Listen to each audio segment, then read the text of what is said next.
Hi అండి, welcome back to Warangal వంటలు. ఈరోజు వీడియోలో ఒక టేస్టీ టమాటా పచ్చడి రెసిపీని మీతో షేర్ చేస్తున్నాను. ఈ పచ్చడి ఫ్లేవర్ అయినా టేస్ట్ అయినా చాలా చాలా బాగుంటుంది. ఇది పాతకాలం నాటి మన అమ్మమ్మలు చేసే టమాటా పచ్చడి.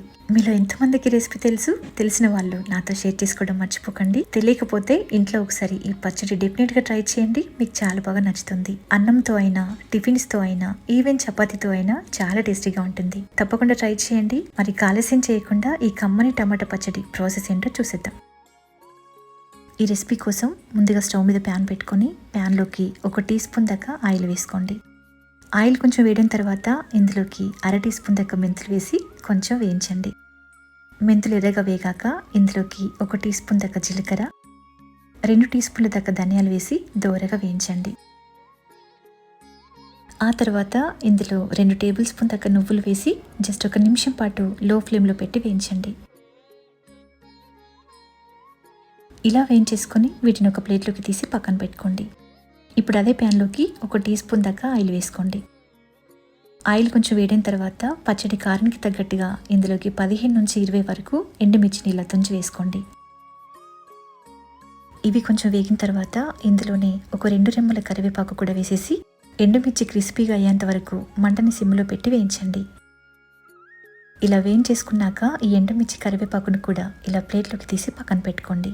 ఇప్పుడు మళ్ళీ ప్యాన్లోకి 1 టేబుల్ స్పూన్ దాకా ఆయిల్ వేసుకోండి. ఆయిల్ హీట్ అయిన తర్వాత ఇందులోకి ఒక 6 నుంచి 7 మీడియం సైజు టమాటాలని తీసుకొని ఇలా పెద్ద ముక్కలుగా కట్ చేసి వేసుకోండి. ఈ టమాటాలతో పాటుగా ఒక నిమ్మకాయ సైజ్ అంతా చింతపండుని కూడా వేసుకోండి. ఇందులోనే రుచికి తగ్గట్టుగా ఉప్పు, 1/2 టీ స్పూన్ పసుపు వేసి ఒకసారి బాగా కలపండి. ఇప్పుడు మూత పెట్టి టమాటా ముక్కలు సాఫ్ట్గా మగ్గేంత వరకు మధ్య మధ్యలో కలుపుకుంటూ మీడియం ఫ్లేమ్లో పెట్టి మగ్గించుకోండి.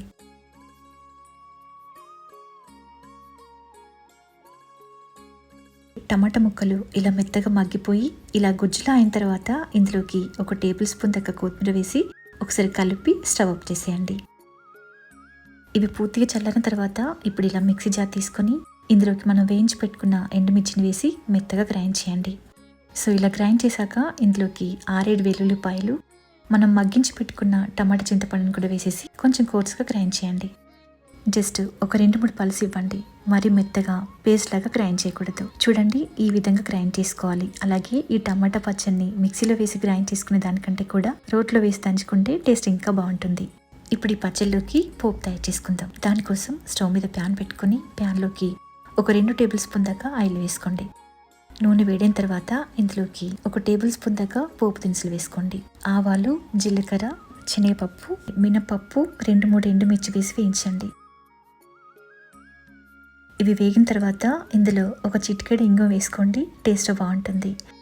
అలాగే కొద్దిగా కరివేపాకు వేసి కొంచెం వేయించుకున్న తర్వాత ఇందులో ఒక చిన్న ఉల్లిపాయని తీసుకొని పెద్ద ముక్కలుగా ఇలా లేయర్లా కట్ చేసి వేసి ఉల్లిపాయని లైట్గా వేయించుకోవాలి. సో ఉల్లిపాయ వేగిన తర్వాత ఇందులో మనం గ్రైండ్ చేసి పక్కన పెట్టుకున్న టమాటా పచ్చడి మొత్తం వేసేసి ఒకసారి బాగా కలిపి స్టవ్ ఆఫ్ చేసేయండి. అంతే, నోరూరించి కమ్మని టమాటా పచ్చడి రెడీ అయిపోయింది. నోటికి ఏం తినబుద్ధి కానప్పుడు, నోరు చప్పగా ఉండి ఏదైనా కారంగా పుల్లగా తినాలనిపించినప్పుడు ఇలా సింపుల్గా టమాటా పచ్చడి చేసుకుని కమ్మగా కడుపు నిండా తినేయచ్చు. వేడి రైస్లోకి కొద్దిగా ఈ టమాటా పచ్చడి వేసుకొని తింటే అదిరిపోతుంది. తప్పకుండా ట్రై చేయండి. ట్రై చేశాక మీ ఫీడ్బ్యాక్ని నాతో షేర్ చేసుకోవడం మర్చిపోవద్దు. వీడియో నచ్చితే లైక్ చేయండి. మరిన్ని simple and tasty quick recipes కోసం మా ఛానల్ని సబ్స్క్రైబ్ చేసుకోండి. Thank you for watching.